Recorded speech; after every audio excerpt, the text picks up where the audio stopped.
कभी पुत्री बात नहीं मानती तो कभी बेटा बात नहीं मानता और कभी पत्नी बात नहीं मानती। सब कुछ है, कमी किसी प्रकार की नहीं है, लेकिन फिर भी मन से दुखी रहते हैं। बोले सब जगह मेरी चलती है लेकिन मेरी और मेरे घर में ही नहीं चलती है। कोई धन बिन रहते उदास, और जिनके पास में धन नहीं है वो बेचारे धन के अभाव में उदास रहते हैं, दुखी रहते हैं। लेकिन एक बात आपसे कहें, इस संसार में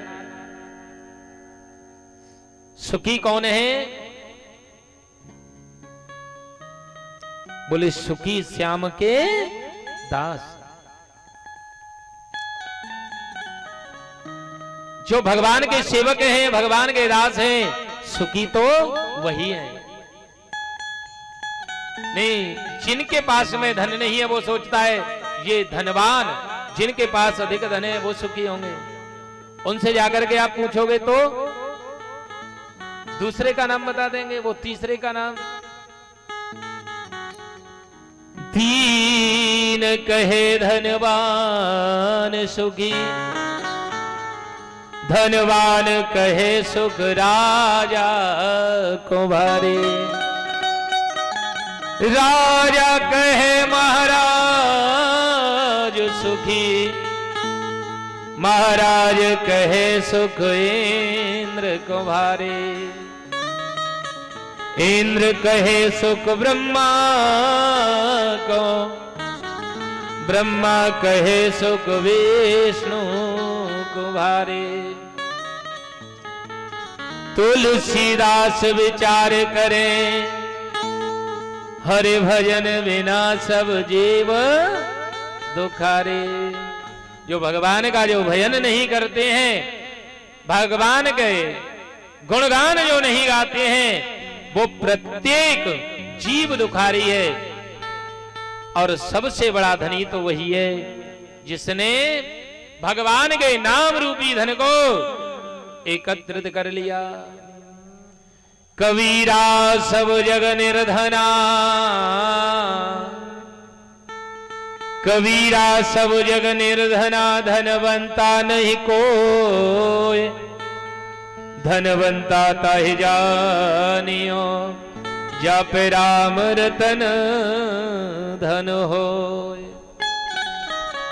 सबसे बड़ा धनी कौन है? कबीर जी महाराज कहते हैं, कबीरा सब जग निर्धना, धनवंता नहीं कोय, और धनवंता ताहि जानियो, जप राम रतन धन। और प्यारे प्रभु प्रेमियों, ये ऐसा धन है, कैसा धन है पता है? ना तो इसको चोर चुरा सकता है और ना कोई आपसे इसको छीन सकता है।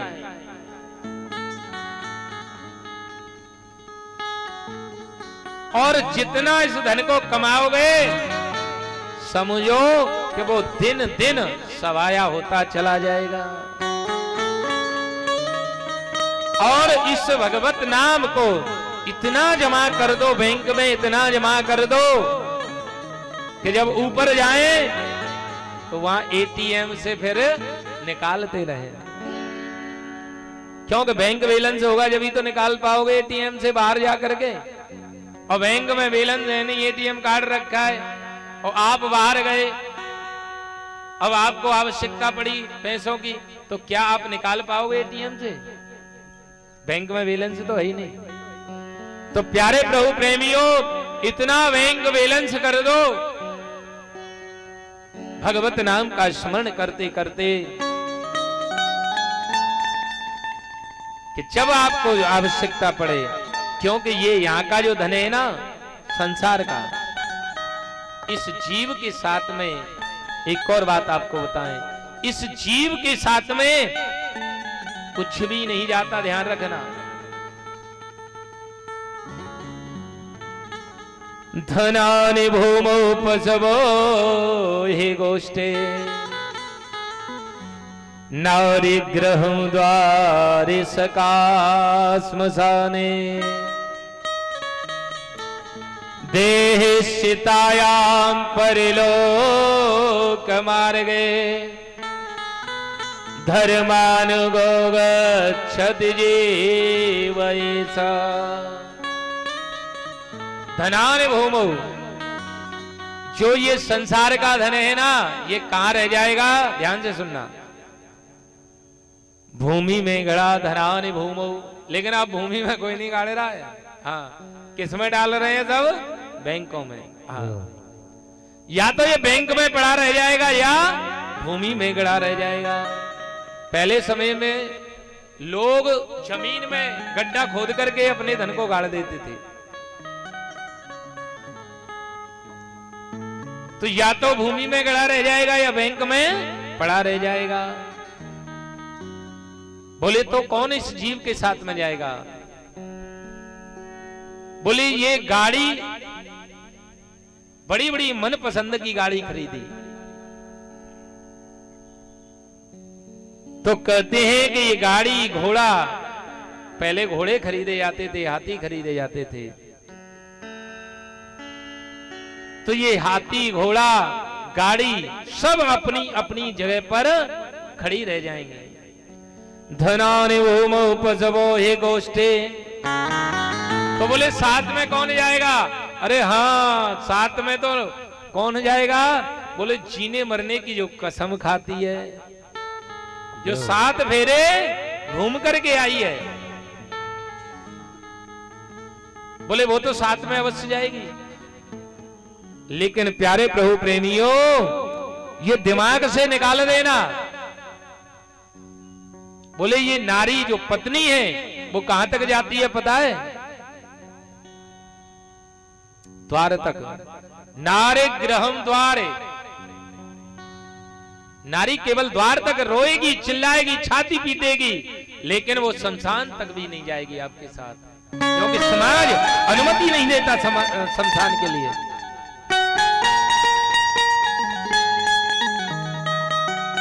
तो बोले मेरे इष्ट मित्र जाएंगे, मेरे परिवारी जन जाएंगे, कुटुंब के लोग तो मेरे साथ जाएंगे। ये जीव सोचता है, जिनके लिए मैं दिन रात एक कर रहा हूं। तो कहते हैं नारे ग्रह द्वारे सका श्मशाने। शमशान तक आपके इष्ट मित्र, कुटुंबी जन, परिवारी जन केवल कहां तक जाएंगे? शमशान तक। यदि आपने अच्छे कर्म किए होंगे तो शमशान में तारीफ होगी आपकी,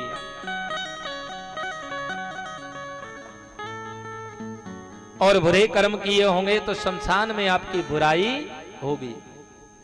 अच्छे कर्म किए होंगे तो परिवारी जन ही नहीं, जो भी सुनेगा वही रोएगा आपके लिए। बोले बहुत भला आदमी था, दूसरे के लिए मर मिटने वाला था, जो भी सुनेगा उसको दुख होगा। और बुरे कर्म किए होंगे तो जो भी सुनेगा वो यही कहेगा अच्छा हुआ चला गया। हाँ, लोगों को सताता था, गरीबों को सताता था, अच्छा हुआ चला गया। बोले इष्ट मित्र परिवारी जन केवल शमशान तक जाते हैं। तो बोले फिर इस जीव के साथ में कौन जाता है?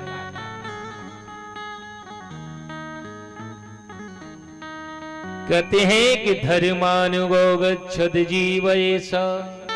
जो धर्म किया, जो हमने भगवत नाम का स्मरण किया, वो भजन का प्रताप,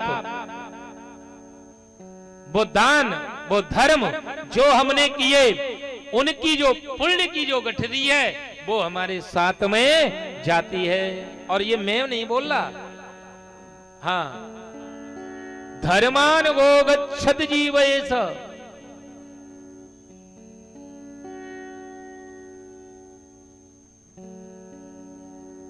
और जो पाप कर्म किया वो पाप की गठरी आपके साथ में जाती है। इसलिए जीवन में इस नाम रूपी धन के खजाने को ज्यादा से ज्यादा बढ़ाओ। कर ले कमाई ऐसी जय जय तेरे साथ जा सके, कर ले कमाई ऐसी तेरे साथ जा सके। उसे दिल बड़ा बुरा हमें, उसे दिल बड़ा बुरा हमें तेरे काम आके, कर ले कमाई ऐसी तेरे साथ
एरे नरकुमारी तू काहे पे गुमान करे अब हूँ के तो पीछे पछतावेगो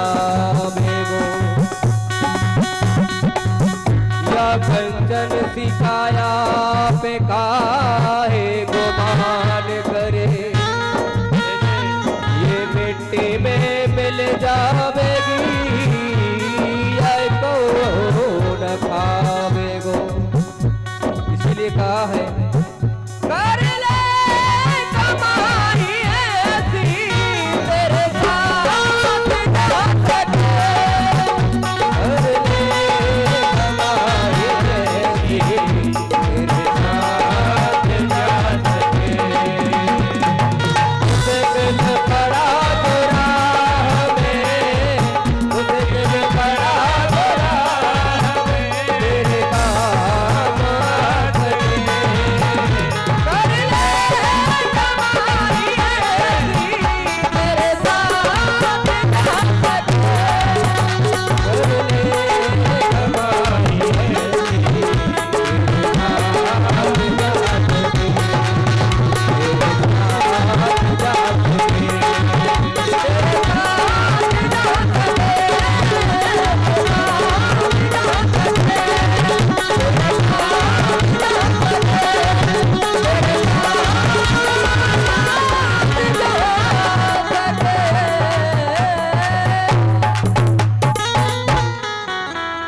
कर ले कमाई तू ऐसी।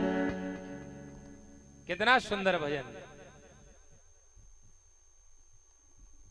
कितना सुंदर भजन गाया। कर ले कमाई तू ऐसी जो तेरे काम आ सके। प्यारे प्रभु प्रेमियों, वो कमाई तो केवल एक ही है और वो है भगवत नाम। उस नाम की महिमा को गाओ और वही काम आपके आएंगे।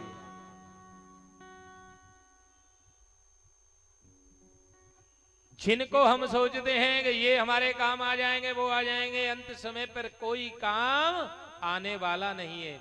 और मानव का शरीर पाकर के इस धोखे में मत रहो, धोखा मत खाओ। संत भगवान आपको जो मार्ग बताते हैं उस मार्ग पर चलने का प्रयास करो।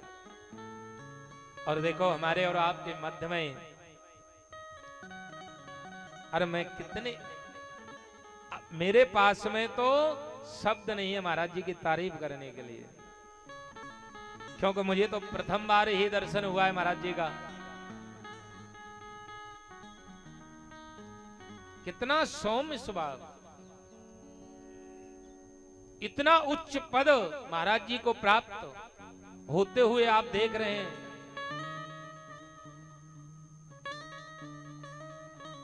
तो प्यारे प्रभु प्रेमियों, ये शिक्षा हमको लेनी चाहिए।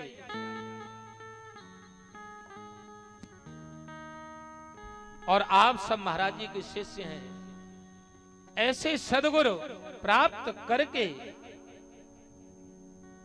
फिर भी आप धोखे में रह गए, तो मैं कहता हूं कि अपना जीवन बर्बाद मत करो। संतों की सन्निधि, संतों का दर्शन जीवन को संभाल देता है। बड़े भाग जब जानिए जब मिलने आवे, और संतन को मिलवो करे सब कष्टन को। तो प्यारे प्रभु प्रेमियों, ये आपके सबसे बड़े भाग्य तो ये है कि प्यासा कहां जाता है? कुएं के पास। और आज साक्षात आपके सद्गुरु, और वो आपके पास में आपको दर्शन देने के लिए आ गए। इससे बड़ा सौभाग्य आपका क्या होगा?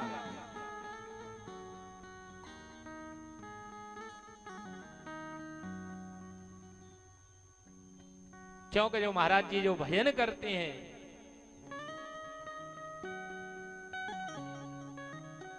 यही जीवन को पार लगाएगा। भगवत नाम जो है उसको ज्यादा से ज्यादा आप भी कमाओ, ज्यादा से ज्यादा परमात्मा का चिंतन करो, यही काम आएगा और कोई काम नहीं आएगा। इसलिए जीवन में ज्यादा से ज्यादा इस धन को कमाओ। क्यों? ये जीवन है क्या? सूत जी महाराज से सोनका ऋषियों ने कहा कि ऐसा कोई मंगलमय प्रसंग सुनाओ कि भगवान की हमको प्राप्ति हो जाए, लेकिन हमने कभी अपने जीवन के पहलुओं को समझने का प्रयास नहीं किया। काल व्याल मुख ग्रास त्रास निर्णास हेतवे, कभी हमने सोचा है कि हम कहां हैं? काल व्याल, व्याल कहते हैं सर्प को। काल रूपी सर्प ने अपने विशाल मुख को खोल रखा है और उसमें मैं भी बैठा हूं, आप भी सब बैठे हुए हैं। वो काल रूपी सर्प जब तक अपने मुख को बंद नहीं करता तब तक मैं आपको कथा सुना रहा हूं और आप कथा श्रवण कर रहे हैं। और जिस दिन जिस क्षण उस काल रूपी सर्प ने अपने मुख का दरवाजा बंद किया, उसी समय गोविंदाय नमो नमः हो जाएगा। कभी हमने अपने जीवन के पहलुओं को समझने का प्रयास ही नहीं किया। सूत जी महाराज कहते हैं ये कथा श्रवण के लिए कभी कभी देवताओं को भी प्राप्त नहीं होती। देवताओं को ये कथा प्राप्त नहीं होती है।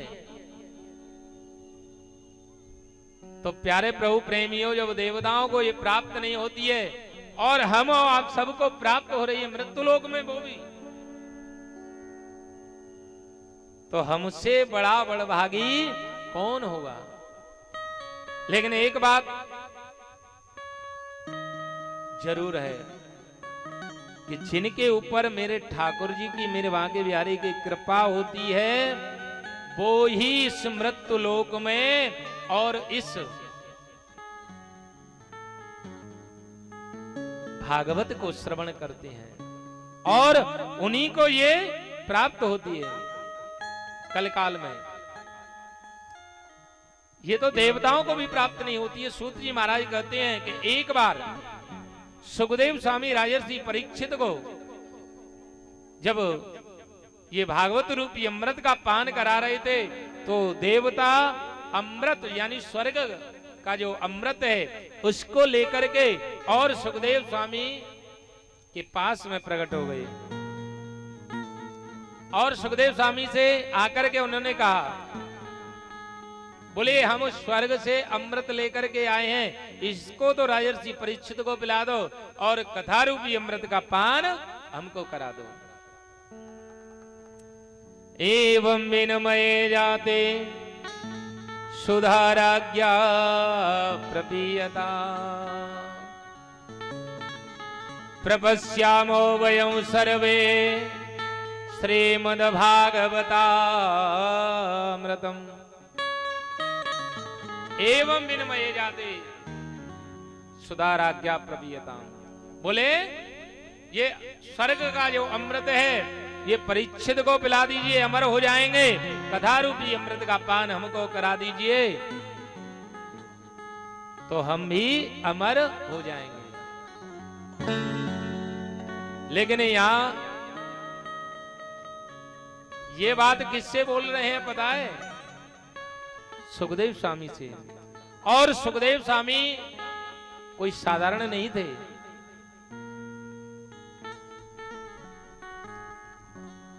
परीक्षित जी भी विराजमान है, परीक्षित के सामने देवता उपस्थित हैं, तो परीक्षित भी साधारण नहीं थे।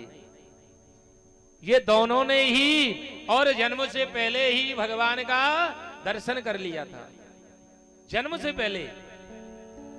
तो विचार करो, उनके सामने और देवता अपनी चालाकी दिखाए, ऐसा चालाकी चल सकती है क्या? सुखदेव स्वामी ने मन में सोचा कि ये स्वर्ग का अमृत लेकर के आए हैं अरे ये तो अमृत इन्होंने गरुड़ जी महाराज को भी नहीं दिया था। बोले सहज में जब उन्होंने मांगा तो उनको भी नहीं दिया, और ये हमने तो मांगा नहीं, परीक्षित ने बुलाया नहीं इनको, और ये बिना बुलाए बिना मांगे स्वर्ग का अमृत लेकर के आ गए। बोले गरुड़ जी को इन्होंने क्यों नहीं दिया? बोले गरुड़ जी और सर्पों की जो मां है दोनों बहन बहन है। गरुड़ जी के मां का नाम वनिता और सर्पों की मां का नाम है कद्रू। एक दिन इन दोनों में शर्त लगी कि सूर्य के घोड़े कैसे हैं। तो गरुड़ की मां ने कहा कि श्वेत वर्ण के हैं, सफेद हैं। सर्पों की मां ने कहा नहीं, काले हैं, कृष्ण वर्ण के काले हैं। बोले जो शर्त में हारेगा वही उसका दास यानी दासी बनकर के रहना पड़ेगा, दासत्व स्वीकार करना पड़ेगा। बोले मंजूर है। अब इस कद्रू ने क्या किया, अपने पुत्रों को इशारा कर दिया। अब ये सर्प गए, सूर्य के घोड़ों से चारों तरफ लिपट गए। दूर से जैसे ही देखा तो वो कैसे दिखाई देने लगे, काले। अब काले जब दिखाई देने लगे तो गरुड़ की मां शर्त में हार गई और दासत्व स्वीकार करना पड़ा। गरुड़ जी महाराज के सिर पर ये सर्प बैठ करके जाते हैं। सिर पर जब बैठ करके जाते हैं, गरुड़ से कहते हैं चलो वहां चलना है हमको। गरुड़ जी वहीं लेकर के जाते हैं। एक दिन गरुड़ जी महाराज ने अपनी मां से कहा, मां मैं इनसे बलवान हूं, हर चीज में इनसे आगे हूं, फिर भी मुझे इनकी दास्ता करनी पड़ती है, सेवा करनी पड़ती है। और मां आप भी इनकी सेवा करती है, इनकी मां की। तब उन्होंने सारा वृतांत बताया। तो गरुड़ जी महाराज ने कहा, बोले मैया क्या हम इस दासत्व से मुक्त नहीं हो सकते? बोले हाँ हो सकते हैं। बोले कैसे? बोले बेटा स्वर्ग का अमृत कोई ला करके इनको दे दे, तब हम इस दासत्व से मुक्त हो सकते हैं। गरुड़ जी महाराज ने कहा, बोले मैया मैं आपके लिए चाहे कुछ भी हो वो भी करने के लिए तैयार हूं। मैं स्वर्ग का अमृत लेकर के आऊंगा और अपनी मां को दासत्व से मुक्त कराऊंगा। गरुड़ जी महाराज जैसे ही स्वर्ग में पहुंचे और पहले देवताओं से अनुनय विनय किया, देवताओं ने मना कर दिया। गरुड़ जी ने कहा, बोले मैं इस अमृत को लेकर के जाऊंगा, कोई मुझे रोक नहीं सकता। देवता आ गए। गरुड़ जी ने कहा, चाहे वरुण हो, अग्नि हो, पवन देव हो, कोई भी देवता हो, मुझे आज रोक नहीं सकते। आगे बढ़े देवताओं ने रोकने का प्रयास किया। इंद्र वज्र लेकर के आ गया युद्ध करने के लिए, लेकिन हठात पूर्व और उस अमृत के कलश को गरुड़ जी ने अपने हाथों में ले लिया। इंद्र घबरा गया। इंद्र ने कहा, बोले आप क्या कर रहे हैं गरुड़ जी महाराज? यदि सर्पों को आपने और ये पान करा दिया अमृत तो वो इस दुनिया का नाश कर देंगे। गरुड़ जी ने कहा, कुछ भी हो मैंने वचन दिया अपनी मां को, लेकिन हाँ ये हो सकता है कि आप पीछे से आए और इस कलश को छीन करके ले आए। यही हुआ। गरुड़ जी ले गए, अपनी मां को वो कलश दे दिया मां ने, और सर्पों की मां को वो अमृत का कलश दे दिया। और ये तो दासत्व से मुक्त हो गए। इंद्र ने आकर के और वो कलश छीन लिया अमृत का, पी नहीं पाए।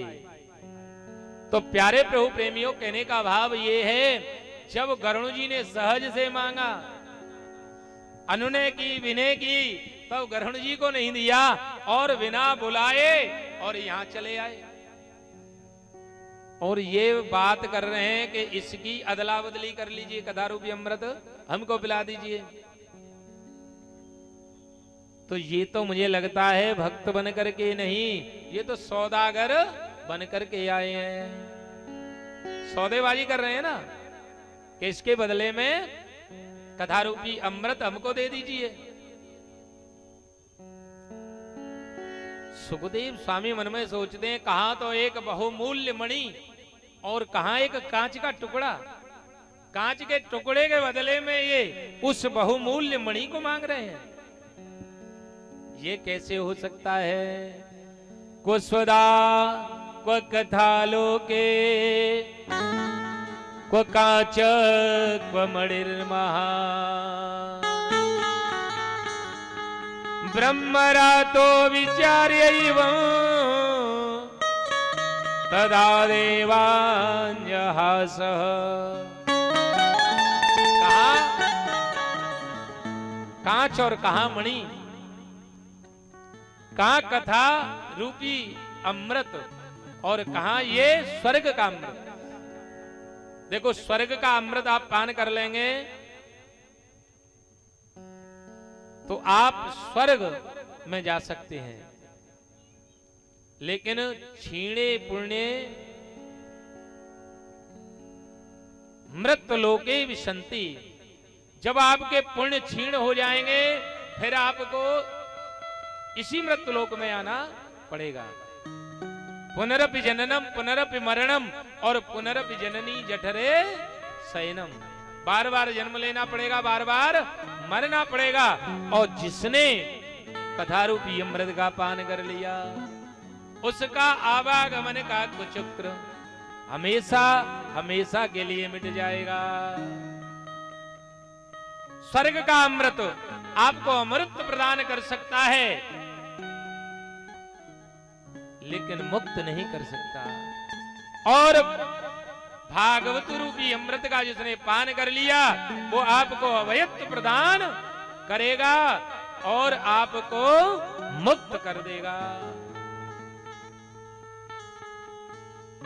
जो सुख कल्प वृक्ष में और चिंतामणि में नहीं है वो मेरे भागवत में है। कल्प वृक्ष के नीचे आप जो मांगोगे वो मिल जाएगा, यदि भगवान को मांगोगे तो नहीं मिलेगा। लेकिन प्यारे प्रभु प्रेमियों, ये तो अल्प वृक्ष है, भागवत की छत्र छाया में बैठ करके आप जो मांगोगे वो तो मिलेगा ही, लेकिन मेरे ठाकुर जी को मांगोगे तो वो भी मिल जाएंगे।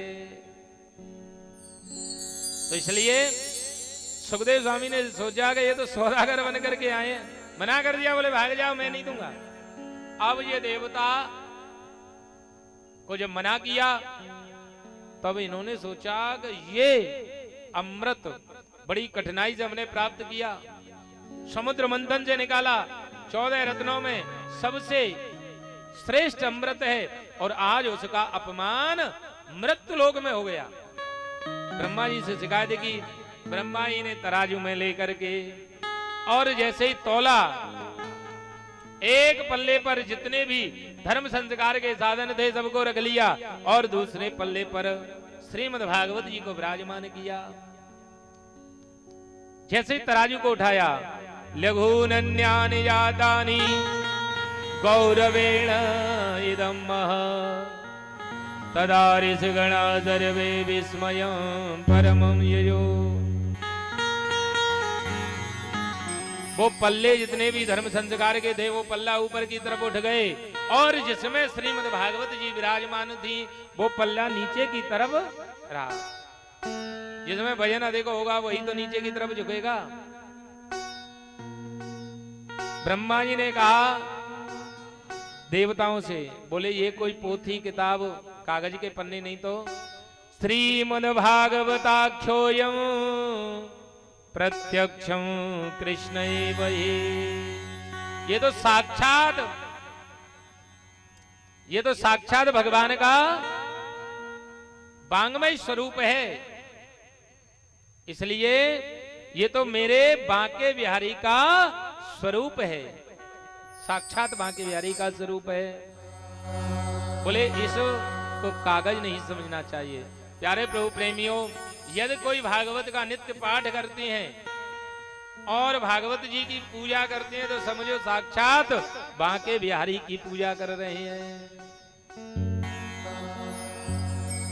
लेकिन सप्ताह की विधि है वो तो नारद जी ने सनत कुमारों से श्रवण की।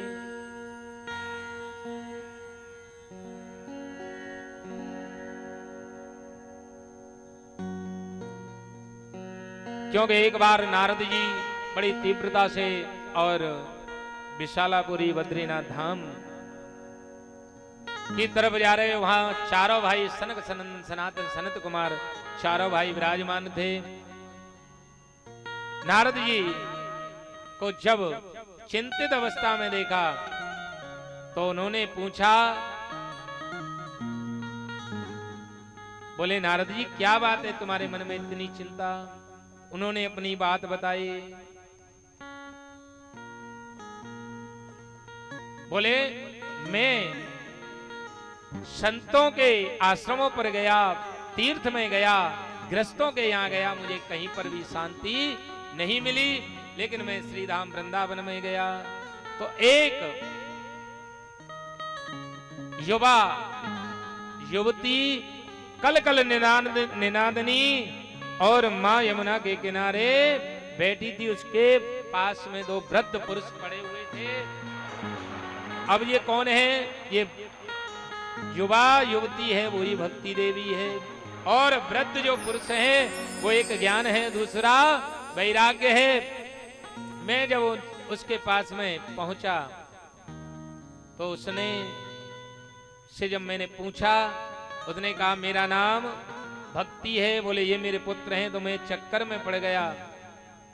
उन्होंने कहा कि मेरे पुत्रों का उद्धार कीजिए। मैंने वहां गीता का पाठ किया, वेद का पाठ किया, वेदांत का पाठ किया, लेकिन कोई असर नहीं हुआ।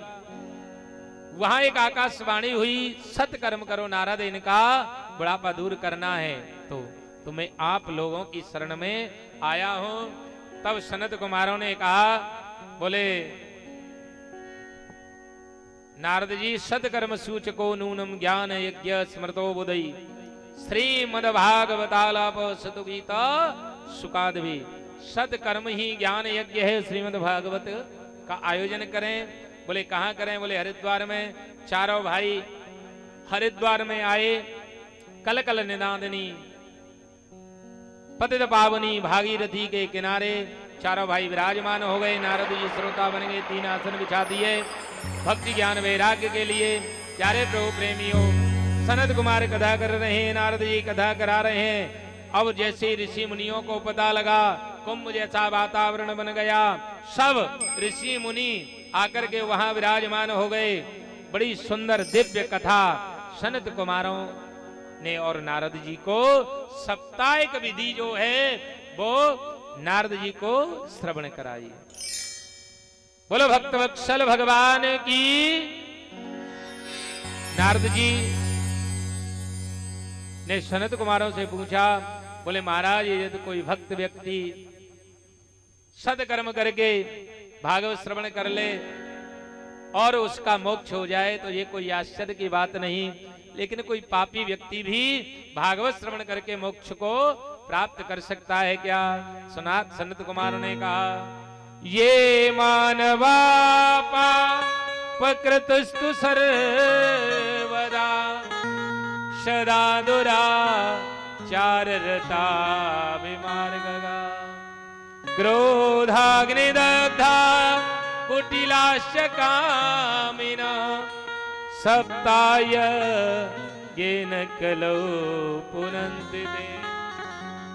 बोले जिसने जीवन पर्यंत पाप कर्म किया, सत्य संभाषण कभी किया नहीं, क्रोध रूपी अग्नि में जो हमेशा जलता रहा, 5 प्रकार के जो उग्र पाप हैं उनको भी किया, पाप करते करते और वो मर गया, प्रेत बन गया, पिशाच बन गया। यदि उनके निमित्त भी कोई भागवत की कथा करा दे तो मरने के बाद में भी मुक्ति हो जाती है। बोलिए भागवत भगवान की। नारद जी ने कहा तो बोले किसी की मुक्ति हुई है? बोले हाँ। तुंगभद्रा तटे पूर्व मभोत्पत्तनमोत्तमम् यत्र वर्णाश्वधर्मेण सत्य सत्कर्म तत्परा।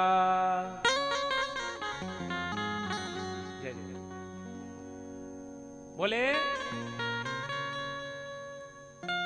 देखो आज थोड़ा सा समय तो हो ही गया, हाँ, पर इस कथा को तो मैं संक्षिप्त में आज आपको श्रवण करा देता हूं। तुंगभद्रा नदी के किनारे पर एक उत्तम नाम का नगर है, उसमें सभी संभ्रांत के लोग निवास करते हैं। पंडित जी रहते हैं, नाम है आत्मदेव। पंडित जी बहुत ज्ञानी हैं, विद्वान हैं, लेकिन जैसे पंडित जी सदगुण पंडित जी हैं वैसे उनके विपरीत उनकी भार्या नाम है धुंधली। यथा नाम तथा गुण। पंडित जी पूजा पाठ कराने यजमानों के यहाँ आते हैं, पीछे पत्नी का साम्राज्य रहता है, और कभी लड़ाई पड़ोसी से करना, कभी सामने वाले से झगड़ा करना, कभी इसकी चुगली करना, कभी उसकी चुगली करना, यही नित्य कर्म है धुंधली का। लेकिन पंडित जी जैसे लौट करके आते हैं ना, तो पंडित जी को देखते ही और ये धुंधली स्वागत करती है। हाँ, स्वागत करती है, इसलिए पंडित जी की दृष्टि में पत्नी का सम्मान है। लेकिन पंडित जी के यहाँ सब कुछ है, लेकिन एक पुत्र की कमी है।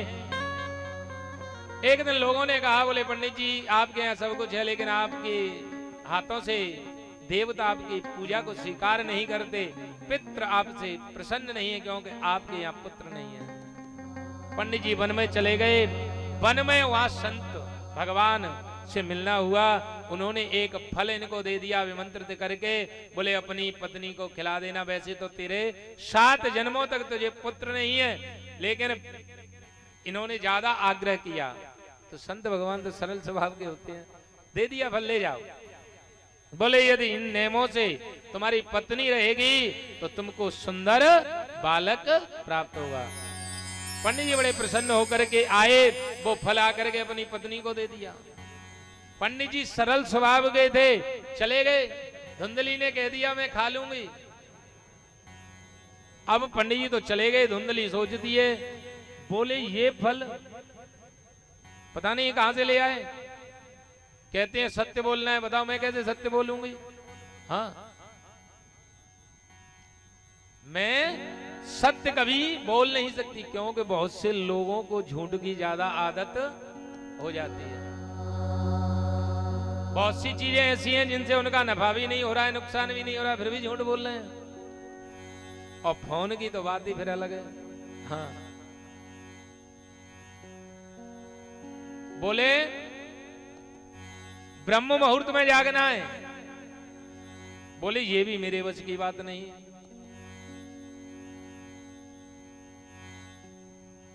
ब्रह्म मुहूर्त में जागना मेरे वश की बात नहीं। और मैंने सोचती हूं कि यदि फल खा लिया गर्भवती हो गई, तो मैं सोचती हूं कि ये गर्भवती महिलाएं जो होती हैं ना, ये फिर ज्यादा उल्टा सीधा कुछ नहीं खा सकती। हाँ, और मेरा मन चलता है चटपटी चीजों के लिए, तो फिर मैं खा नहीं सकूंगी। और यदि गांव में आग लग गई, सब भाग जाएंगे, मुझसे भागा नहीं जाएगा, मैं ही मर जाऊंगी। ऐसे ऐसे विचार आने लगे। एक पड़ोस आ गई, बोले धुंधली कैसे चिंतित है। अरे बहन क्या बताऊं पंडित जी, ये फल लेकर के आए, नियम बता दिए। तो उसने कहा, बोले चिंता क्यों करती है, जहां खाने वालों की लाइन लगी है वहां खाने वाला नहीं, दाना नसीब नहीं, और जहां सब कुछ है वहां खाने वाला नहीं। बोले तेरा भाव क्या है। बोले मेरा भाव कुछ नहीं है, मेरे 6 पुत्र हैं, 7वां होने वाला है, लेकिन खाने की व्यवस्था नहीं। तेरे एक भी नहीं है, अरबों की संपत्ति है। तो बोले सारे में ही समझ ले। धुंधली समझ गई, बोले मैं तुझे धन दे दूंगी, और अब की जो पुत्र हो वो मुझे दे देना। इन्होंने दोनों ने मिलकर के बोले फल गाय को खिला देते हैं। प्यारे प्रभु प्रेमियों, यही इन्होंने किया, और ये समय व्यतीत हुआ। 9वां महीना जैसे पूर्ण हुआ, धुंधली ने उसका पुत्र लेकर के और पंडित जी से कह दिया, बोले पुत्र हो गया, पुत्र हो गया, पुत्र हो गया। पंडित जी को बड़ी प्रसन्नता हुई, इतनी प्रसन्नता हुई कि ब्राह्मणों को बुला करके स्तुति वाचन कराया, जात कर्म संस्कार कराए और पंडित जी ने ब्राह्मणों को बहुत दान दिया। क्योंकि पुत्र होता है तो लड्डू बांटे जाते हैं और कन्या होती है तो हाँ, बहुत से लोगों का तो फिर अगर पुत्र होगा तो वहीं से बधाई देना शुरू कर देते हैं, और बेटी हो गई तो फिर किसी से बात ही नहीं करते हैं, फिर किसी को नहीं बताते हैं कि क्या हुआ, बोले फोन आएगा तो सब पता लग जाएगी। तो पंडित जी भी बड़े प्रसन्न हुए। 4 महीने के बाद में गाय ने भी एक पुत्र को जन्म दिया। संपूर्ण शरीर है मानव जैसा और कान है लंबे लंबे गाय जैसे। पंडित जी ने मन में सोचा कि इनका नामकरण संस्कार करना चाहिए। बोले मेरा नाम है आत्मदेव, तो अपने पुत्र का नाम रखूंगा परमात्मदेव, अपने नाम से मिलता जुलता। धुंधली खड़ी धुंधली ने कहा, बोले वाह, 9 महीने कष्ट हमने झेला, कष्ट हमने सा और नाम अपने से मिलता जुलता। हाँ, बोले ऐसा नहीं होगा तो कैसा हुआ, देवी बताओ। बोले नाम तो हमारे से मिलता जुलता हुआ, तो बताओ क्या रख दे। बोले मेरा नाम है धुंधली और मेरे पुत्र का नाम होगा धुंधकारी। और धुंधकारी किसे कहते हैं? जो धुंधू करता फिरता है, हल्ला गाली गिलोज जो करे। गोकर्ण पंडितो ज्ञानी धुंधकारी महाखल। गाय जैसे जिसके लंबे लंबे कान थे उनका नाम गोकर्ण रखा, उसका नाम धुंधकारी। प्यारे प्रेमी, ये धुंधकारी बचपन से ही उद्दंड रहा, बचपन से ही बच्चों को पीटता, कुत्तों के साथ खेलता, और ये जुआ खेलने लगा। थोड़ा सा बड़ा हुआ, धुंधली दे देती है, सब तेरे लिए है। प्यारे प्रभु प्रेमियों, इसका बिगड़ना प्रारंभ हो गया और इकलौता पुत्र जिस घर में हो उसमें माता पिता का दायित्व ज्यादा हो जाता है, क्योंकि लाड़ प्यार में हाँ पुत्र रहता है। जुए में जब हारने लगा तो इसको हो गई गम, और जिसको हो जाती है गम तो वो कर देता है लेना हाँ रम लेना, यानी मदरा पान करना शुरू कर दिया। और जो मदरा पान करने लगे, जुआ खेलने लगे, तो फिर वो मांस भक्षण भी उसके लिए क्या है, बिगड़ना प्रारंभ हो गया। एक दिन पंडित जी को बड़ा दुख हुआ, आत्मदेव पंडित जी को दुख हुआ। बोले जिस घर में मेरे ठाकुर जी विराजमान रहते थे उस घर में जगह जगह मांस के टुकड़े, जगह जगह शराब की बोतलें पड़ी रहती हैं, अब तो बहुत बड़ा दुख हुआ। बोले इससे तो मैं बिना पुत्र के ही अच्छा था। जब संत भगवान ने समझ आया वन में, जब नहीं समझ में आई। हाँ, क्योंकि लातों के भूत बातों से कभी मानते हैं क्या? हाँ,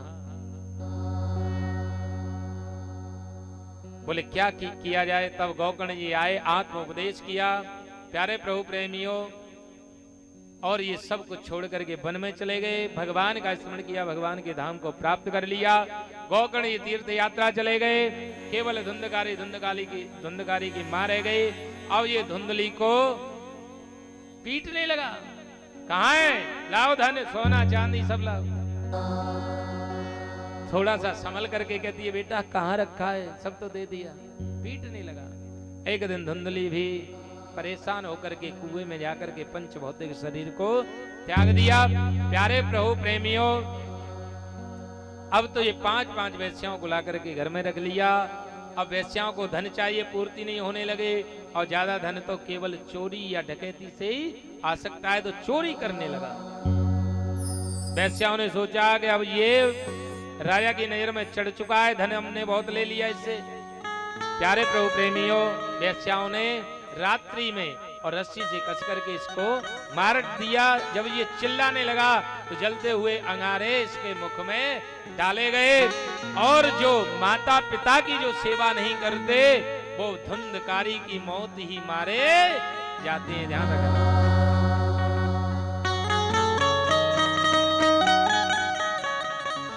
महाप्रेत बन गया। गौकर्णी बहुत वर्षों के बाद में तीर्थ यात्रा से आए, उस महल में रात्रि में जैसे प्रवेश किए, प्यारे प्रभु प्रेमियों, ये महाप्रेत कभी अग्नि, कभी हाथी की आवाज, कभी भेड़ की आवाज, कभी बकरी की, कभी सिंह की आवाज। गौकर्णी ने जल हाथ में लेकर के अभिमंत्रित करके छिड़का, बोले कौन है? एक छाया हाथ जोड़ करके खड़ी हो गई। अहम भ्राता त्वदीयोऽस्मि धुंधकारी नामक। अरे धुंधकारी तुम, मैंने तो सुन लिया था तीर्थ यात्रा में वैश्याओं ने मार दिया, गया जी में तो पिंडदान कराया तुम्हारे नाम से। बोले भैया एक नहीं 100 गया में पिंडदान कर दो, फिर भी मेरी मुक्ति नहीं हो सकती। गौकर्णी ने कहा घबराओ नहीं। प्रातः काल हुआ, भुवन भास्कर सूर्य को प्रणाम करके सब गांव वाले एकत्रित हो गए। भुवन भास्कर सूर्य ने कहा कि आप महाप्रेत की मुक्ति का उपाय करना चाहते हैं तो श्रीमद् भागवत जी का आयोजन करो। प्यारे प्रभु प्रेमियों, गौकर्णी ने दिव्य भागवत का आयोजन किया और एक आसन बिछा दिया धुंधकारी के लिए। धुंधकारी आता है लेकिन हवा आकर के महाप्रेत को उड़ा ले जाती है। वही बांस का बगीचा था, उसमें जाकर के धुंधकारी बैठ गया। हवा का प्रकोप नहीं रहता बांस में। प्रथम दिवस की कथा यथे संपन्न हुई। प्रथम ग्रंथि, द्वितीय दिवस में द्वितीय ग्रंथि और सप्त दिवस की कथा ने विराम लिया। 7 ग्रंथियां फट गई। दिव्य जो प्रेत था धुंधकारी, वो दिव्य पुरुष बन करके भगवान के धाम से विमान आया, उसमें बैठ करके और भगवान के धाम को जाने लगा।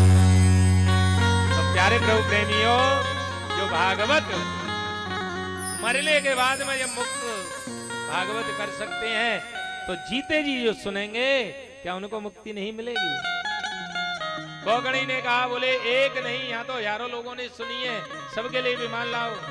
बोले सबने सुनी है लेकिन मनन किसी ने नहीं किया।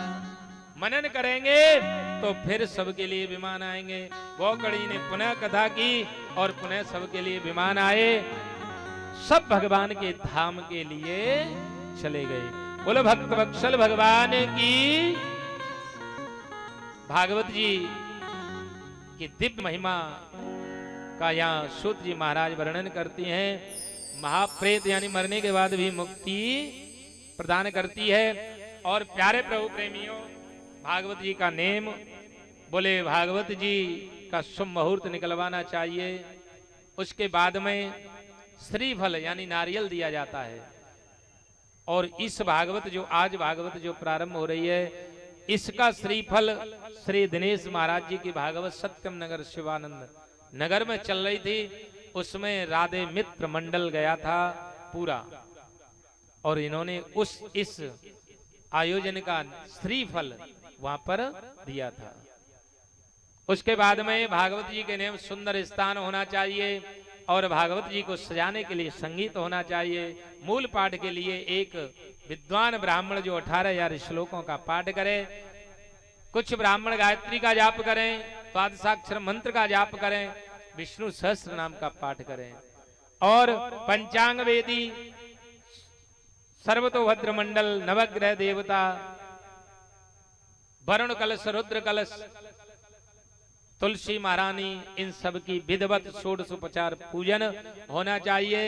और प्यारे प्रभु प्रेमियों, जिन्होंने कलश उठाए हैं उनको नित्य प्रति परिक्रमा लगानी चाहिए, क्योंकि कलशों में ही हमारे पितृश्वर आकर के और इस भागवत को श्रवण करते हैं। भागवत जी का नेम तो ये बताया कि भागवत जी 7 दिन निराहार सुननी चाहिए, लेकिन ये भी संभव नहीं हो तो घी पी करके, ये भी संभव नहीं हो तो दूध पी करके, बोले ये भी संभव नहीं, क्योंकि घी दूध आजकल कहां से आ रहे हैं पता है?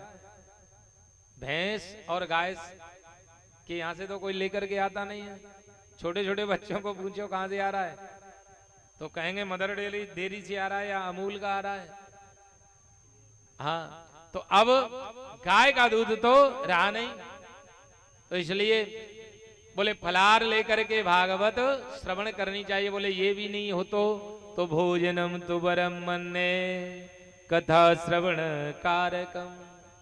बोले एक बार नहीं, 2 बार नहीं, कितनी बार भोजन करो, लेकिन नोपवास वर प्रोक्त कथा विघ्न करो। यदि कथा में विघ्न नहीं आए। ये नहीं कि भोजन करके आ रहे हैं ज्यादा, अब गाड़ी को जब ओवरलोड करके लाओगे तो क्या होगी, हाँ फिर तो फेल होनी है। यहाँ आते ही आलस आने लगेगा, नींद आने लगेगी, सो जाएंगे। इसलिए थोड़ा सा भोजन लेकर के कथा श्रवण कर सकते हैं। और वक्ता और परीक्षित को 7 दिन क्षौर कर्म नहीं कराना चाहिए, लेकिन जो नित्य प्रति क्षौर कर्म करती हैं उनके लिए शास्त्रों में दोष भी नहीं है। वैसे तो यही है नियम तो कि क्षौर कर्म नहीं कराएं, वो ज्यादा श्रेष्ठ है। और नाखून इत्यादि ब्रह्मचर्य का पालन करना चाहिए, नाखून इत्यादि काटने नहीं चाहिए। और शयन पृथ्वी पर करना चाहिए, पृथ्वी पर नहीं तो जो मूंज की जो जेवरी होती है उसकी बनी हुई जो चारपाई होती है उस पर नहीं सोना चाहिए। फोल्डिंग पर आप सो सकते हैं, बेड पर, तख्त पर आप शयन कर सकते हैं। श्रद्धा से भागवत को श्रवण करना चाहिए, मनन करना चाहिए। प्यारे प्रभु प्रेमियों, मरने के बाद में जब मुक्ति आपको मिल सकती है तो जीवित जी जिसने श्रवण कर ली तो उसका तो बेड़ा पार हो जाता है। और भागवत विरक्तो वैष्णवो विप्र, विरक्त वैष्णव भगवान का भक्त हो और विप्र यानी ब्राह्मण हो, उसी से भागवत की कथा करानी चाहिए। प्यारे प्रभु प्रेमियों, भागवत जी का भी नेम है, नेम से ही भागवत को श्रवण करना चाहिए और ब्राह्मण को भी कहना चाहिए। भागवत जी की परिक्रमा करनी चाहिए। और प्यारे प्रभु प्रेमियों, भागवत जी जो आपको कहीं से जो चीज नहीं मिलेगी वो मेरे ये भागवत आपको प्रदान कर देगी। श्रद्धा से आप पूजन करें भागवत जी का, परिक्रमा करें और नित्य प्रति आप श्रवण करें। जैसे सनत कुमार जी नारद जी को कथा सुना रहे कि भक्ति देव प्रकट हो गई, जय जयकार की ध्वनि होने लगी, भक्ति के मन में जो कष्ट था वो दूर हो गया, ज्ञान वैराग्य का बुढ़ापा दूर हो गया। अब तो भक्ति महारानी भी नृत्य करने लगी, ज्ञान वैराग्य का बुढ़ापा दूर हो गया, वो भी नाचने लगे। जितने भक्त हैं सब, किसी के हाथ में करताल है, किसी के हाथ में मजीरा है, किसी के हाथ में झांझ है, और वो कीर्तन करने लगे। कीर्तन जब होने लगा तो भगवान से भी नहीं रहा गया, भगवान भी उस कीर्तन में आकर के प्रकट हो गए। बोले कहा, बोले भक्तों के हृदय में। और जब कीर्तन होता है तो मेरे भाग्य बिहारी भक्तों के हृदय में वास करते हैं। प्यारे प्रभु प्रेमियों, भगवान की भागवत एक बार श्रवण करेंगे तो जैसे ज्ञान वैराग्य का बुढ़ापा दूर हो गया, वैसे ही हम और आप सबका भी बुढ़ापा दूर हो जाएगा। क्योंकि आज थोड़ा सा समय का अभाव रहा, प्रथम दिवस था। बड़ी सुंदर प्यारमयी झांकी का दर्शन करेंगे और भागवत जी के महात्म को हमने आपको संक्षिप्त में सुनाया। और प्यारे प्रभु प्रेमियों, इस कथा का सीधा प्रसारण भक्ति रसधारा जो YouTube चैनल है उस पर इसका सीधा प्रसारण भी किया जा रहा है। तो आप अपने जितने मिलने वाले हैं, अपने जितने रिश्तेदार हैं, हाँ सबसे आप बताएं और वो वहां श्रवण करें, वहां आनंद लें। और आप समय से यहां आए, समय 1 बजे से 5, 1 बजे से 5 बजे का इस कथा का समय है। तो आप समय से आएंगे और समय से ही जाएंगे। आज प्रथम दिवस था, इसलिए प्रथम दिन में थोड़े से लेट हो जाते हैं। तो कल से आप समय से आएंगे 12:30 बजे, क्योंकि आज एक संगीत वाले जो गायकार भैया हैं उनका कल गाड़ी छूट गई उनसे, क्योंकि हिमाचल से आ रहे थे, दिल्ली तक पहुंच चुके थे, लेकिन गाड़ी छूट गई। वो आज नहीं पहुंच पाए, तो आज रात्रि में वो आ जाएंगे। कल से बड़ी सुंदर कथा श्रवण करें। आज की कथा का विराम कल की कथा में आप श्रवण करेंगे। सुखदेव की जन्म की कथा, भागवत जी का प्राकट्य, परीक्षित के जन्म की कथा, परीक्षित को 7 दिवस का कल श्राप, और कोई भी मुक्ति का जब निर्णय नहीं कर पाया तो सुखदेव स्वामी ने आकर के परीक्षित को और ये कथा रूपी यानी भागवत रूपी अमृत का पान कराया। बोलो भक्त वत्सल भगवान की। तो कल आप समय से आएंगे और एक बड़ी सुंदर यहाँ की प्यारमयी झांकी, बलिहारमयी और लड्डू गोपाल जी की, जो कि हम और आप सब पूजा करते हैं अपने अपने घरों में। तो आज उसी झांकी के माध्यम से और अपने मन को अब उन लड्डू गोपाल जी के चरणों में लगाएंगे।